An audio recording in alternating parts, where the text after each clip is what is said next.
Hartlik welkom by ons heel eerste seisonale of eerder langtermyn weervoorspelling gebring deur landbou.com. Nou ek is regtig baie opgewonde vir die samewerking, want hierdie tipe voorspellings is nie net vir ons boere nie, dit is vir elkeen van ons gemeenskap en enige iemand wat wonder, wat gaan die weer doen die volgende maand of die volgende seisoen? Nou waaroor gaan ons praat? En ons almal weet dat die laaste 2 weke van Februarie was sopnat as gevolg van die stormweer wat beweeg het oor die ooste. Februarie het reeds vir Noordwes, Gauteng en die Vrystaat swaar reën-invloede gebring, terwyl KwaZulu-Natal se kusgebiede en dele van die Bosveld ook erg deurgeloop het. Kyk net hierdie merkwaardige foto van die samevloeiing van 3 oorstromende riviere in die verre noorde van Suid-Afrika naby aan die grens van Botswana wys, is alsame indrukwekkende toneel. Intussen het die Krokodilrivier naby aan Thabazimbi ook oorstroom met van die ergste vloede in 'n eeu. Sekere dele van Noordwes, Limpopo en Gauteng het meer as 300 mm reën ontvang in slegs 'n paar dae, wat tot die waterstygings gelei het. En dan gaan temperature hoofsaaklik bo-gemiddeld warm wees hierdie herfs oor Suid-Afrika met 'n neutrale ENSO wat beteken die weermodelle is bietjie onseker oor die reënval oor die land. So hier is die voorspelling. Kom ons begin gou met 'n terugflits na Februarie maand en kyk na die persentasie van normale reënval wat geval het oor die land.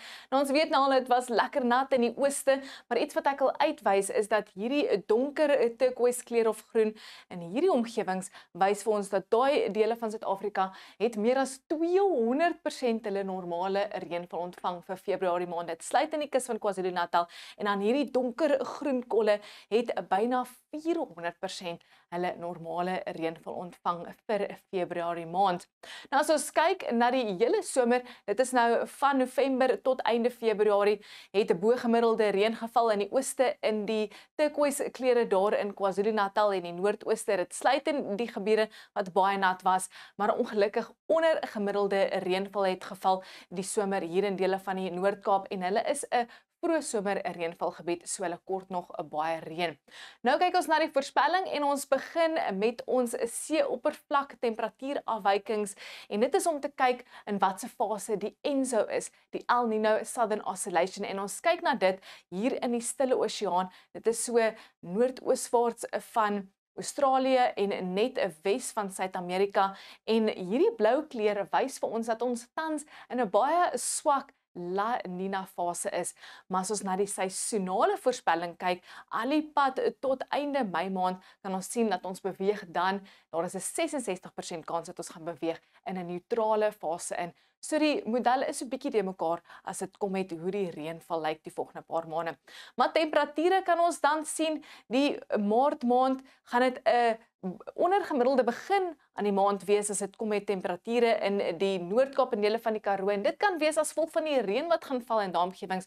Maar soos wat die maand aangaan, raak dit nou weer warmer en dan kan ons bo-gemiddelde temperature kry en gemiddelde temperature in dele van Suid-Afrika. Die seisoen wys ook vir ons die volgende 3 maande gaan ons gemiddeld tot net bo-gemiddelde temperature sien oor byna die hele Suid-Afrika en Afrika.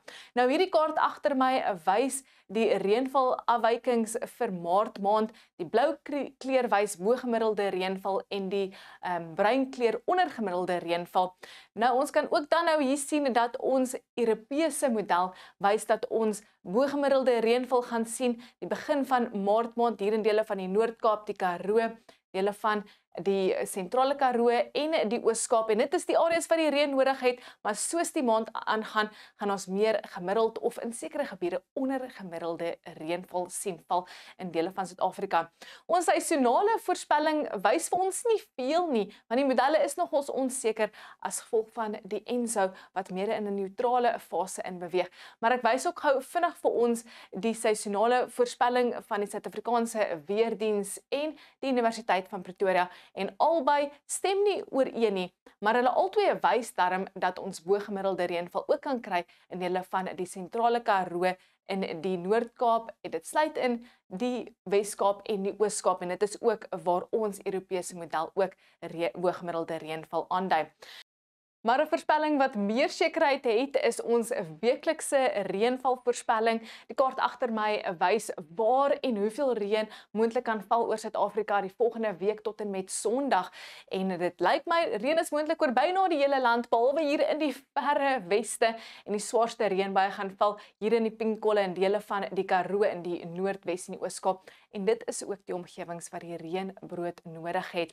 Ons sluit af met goeie nuus en ons kyk na ons damvlakke en in net 'n maand van die begin van Februarie tot en met die begin van Maart het die Vaaldam gestyg van net so bo 60% tot byna vol en ek sal nie verbaas wees as hy oorloop later die maand nie.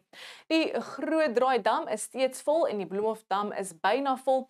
Die Gariepdam styg steeds en is amper 85% vol tot kapasiteit, maar hier in die weste het die Theewaterskloof gesak tot 70% vol, maar ons weet hulle reënvalseisoen is steeds op pad. So dit is die einde van jou seisoen of langtermyn voorspelling. Laat weet ons wat julle dink en as julle daarvan gehou het, sal ek vir landbou.com baie mooi vra of ons elke liewe maand vir julle 'n voorspelling kan bring.